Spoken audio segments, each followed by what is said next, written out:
Sony's next big standalone blockbuster spinning off of Spider-Man, but probably not involving Spider-Man unless they're going to shove him in there, is Kraven the Hunter.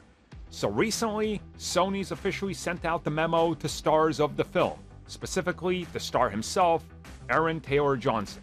Start hyping up Spider-Man even if he doesn't appear in it. So that's exactly what we're talking about today. Oh yes, good old Kraven the Hunter, everybody's favorite Spider-Man villain who's gonna become a animal-loving hero who doesn't hate Spider-Man, probably, because it doesn't seem like Spider-Man's in that universe yet. But hey, that's not gonna stop them from teasing a Spider-Man confrontation, just like they did with Morbius, Venom, and Venom Let There Be Carnage. Because that's what they're doing to hopefully get people to watch the film. So in an interview with Variety, talking about Bullet Train, which is a film he is in, Aaron Taylor Johnson addressed fighting Spider-Man. And he said that it's one of those things that if you look at the comics, Kraven and Spider-Man go hand in hand. You have to have these guys together.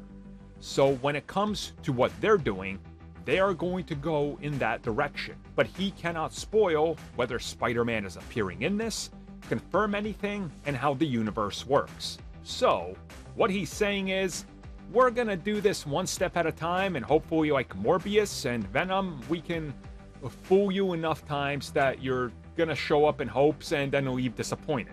And again, according to that giant plot leak, which I covered, which, I mean, in depth, nobody's denied it, and everybody that's heard a single thing about it keeps adding more to it. It seems like it's true, including people I've talked to directly that I've confirmed that everything was in fact true.